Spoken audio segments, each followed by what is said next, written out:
ఇప్పుడు నెల్లూరు వెళ్దాం. భారత అంతరిక్ష పరిశోధన సంస్థ ఇస్రో 100వ ప్రయోగాన్ని విజయవంతంగా పూర్తి చేసింది.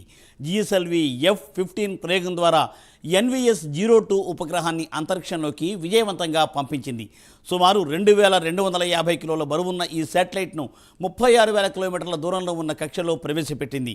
ఈ శాటిలైట్ భారత నావిగేషన్ సిస్టమ్ కోసం దాదాపు 10 ఏళ్ల పాటు పనిచేయనుంది. దీనిపై ఎక్స్క్లూజివ్ ఫీల్డ్ రిపోర్ట్ నెల్లూరు నుండి నరేష్ అందిస్తారు. నరేష్.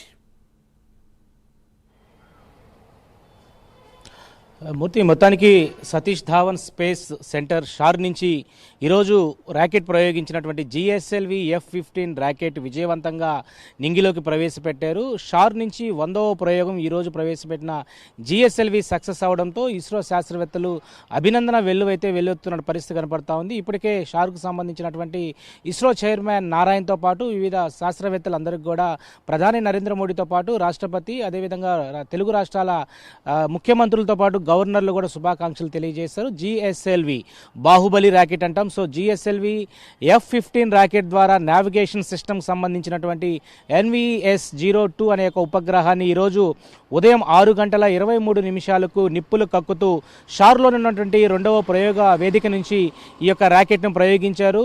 ఎగ్జాక్ట్లీ కూడా 36,000 కిలోమీటర్ల దూరంలో NVS నావిగేషన్ సిస్టమ్ సంబంధించినటువంటి 02 ఉపగ్రహాన్ని కక్షలోకి ప్రవేశపెట్టడంతో ఇటు ఇస్రో శాస్త్రవేత్తలందరూ కూడా పూర్తి స్థాయిలో ఒక ఆనందం అయితే వెల్లువెత్తిందని చెప్పుకోవచ్చు. ఎందుకంటే ఈరోజు 100 ప్రయోగాలు చెరువులో ఇస్రో శాస్త్రవేత్తలు మరో ఖాతాని తమ జేబీలో వేసుకోవడంతో దాదాపు దేశవ్యాప్తంగా కూడా ఉన్నటువంటి ఎవరైతే ఆంధ్రులంతా కూడా, దేశంలో ఉన్నటువంటి ఇండియన్స్ అంతా కూడా ఈరోజు భారత కీర్తి పతాకాన్ని నలుదిశలుగా వ్యాప్తి చేస్తున్న ఇస్రో శాస్త్రవేత్తలకు అయితే అభినందన వెల్లువెత్తుంది. NVS-02 ఉపగ్రహం దాదాపు కూడా 2250 కిలోల బరువు ఉన్నటువంటి ఈ ఉపగ్రహం 10 సంవత్సరాల పాటు నావిగేషన్ సిస్టమ్ సంబంధించినటువంటి అనేక సమస్యలకు ఇది ఉపయోగపడుతుంది.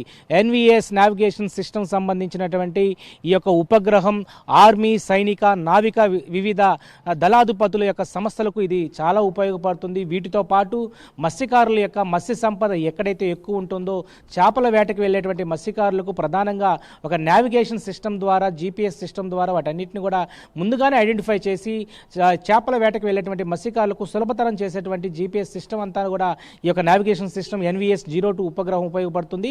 మొత్తానికి ఇంతవరకు పూర్తిగా NVS సంబంధించినటువంటి 01 ఉపగ్రహం ఉండొచ్చు. NVS-02 ఉపగ్రహం ఇది మరో 10 సంవత్సరాల కాలం పాటు ఈ యొక్క నావిగేషన్ సిస్టానికి, అంటే రోడ్డు మార్గానికి సంబంధించి, జల మార్గానికి సంబంధించి, ఆకాశ మార్గాలకు సంబంధించినటువంటి అనేక సంస్థలకు ఈ యొక్క నావిగేషన్ సిస్టమ్ ఉపయోగపడుతుంది. ఈ నేపథ్యంలో ఇస్రో శాస్త్రవేత్తలు ఈరోజు 100వ ర్యాకెట్ ప్రయోగాన్ని చాలా చారిత్రాత్మకంగా కూడా పటిష్టంగా విజయవంతంగా పూర్తి చేయడం, ఈ యొక్క నేపథ్యంలో ఒకవైపు మొట్టమొదటిగా చైర్మన్ బాధ్యతలు చేపట్టినటువంటి నారాయణ యొక్క బృందం అంతా కూడా ఈరోజు కలిసికట్టుగా ఈ యొక్క విజయాన్ని అయితే తమ ఖాతాలో వేసుకున్నారు.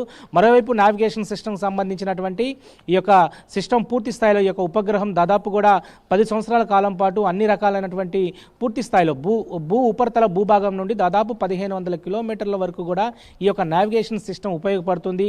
GSLV ర్యాకెట్ సిరీస్లో ఇది 17వ ర్యాకెట్ సిరీస్ అని చెప్పుకోవచ్చు. మొత్తానికి GSLV బాహుబలి ర్యాకెట్ అంటాం. ఈ ర్యాకెట్ ద్వారా గతంలో మనం చూస్తే వందలాది ఉపగ్రహాలు ఒకేసారి పైకి తీసుకెళ్లినటువంటి ఘనత GSLVకి ఉంది. ఈరోజు GSLVకి సంబంధించినటువంటి ర్యాకెట్ F-15 ర్యాకెట్ ద్వారా ఈ యొక్క ఉపగ్రహాన్ని పైకి పంపించారు. ఇప్పటి వరకు కూడా 100 ర్యాకెట్లు ప్రయోగించినటువంటి ఇస్రో శాస్త్రవేత్తలు దాదాపు 594 ఉపగ్రహాలు పైకి తీసుకెళ్లారు. సో ఇస్రో శాస్త్రవేత్తలు తలపెడుతున్నటువంటి ఈ యొక్క రాకెట్ ప్రయోగాలు దాదాపు సంవత్సరానికి 10 ప్రయోగాలు చేపడుతున్నారు. దాంట్లో అన్ని కూడా సక్సెస్ రేట్ అందుకుంటున్నాయి.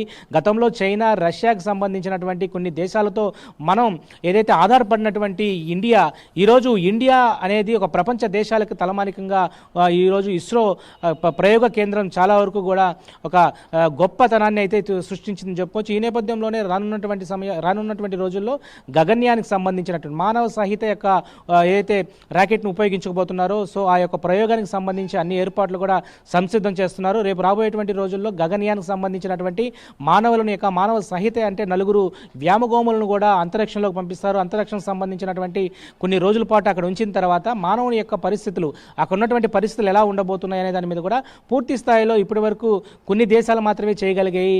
అమెరికా లాంటి, చైనా దేశాలకు సంబంధించినటువంటి వాటి సరసన ఈరోజు ఇండియా చేరబోతుంది. మొత్తానికి గగన్యానికి విమానానికి సంబంధించి మరికొన్ని ప్రయోగాలకైతే ఇస్రో శాస్త్రవేత్తలు పూర్తి స్థాయిలో ఈ సంవత్సరం తలపెడుతున్నారు. మొట్టమొదటి ప్రయోగం ఈ సంవత్సరంలో 2025లో జనవరి సంబంధించినటువంటి ఈ నెలలో ఈ యొక్క ప్రయోగం సక్సెస్ఫుల్గా 100వ రాకెట్ ప్రయోగం సక్సెస్ అందుకున్నటువంటి ఘనత ఇస్రోకి దక్కిందని చెప్పుకోవచ్చు. Right Naresh, thanks for exclusive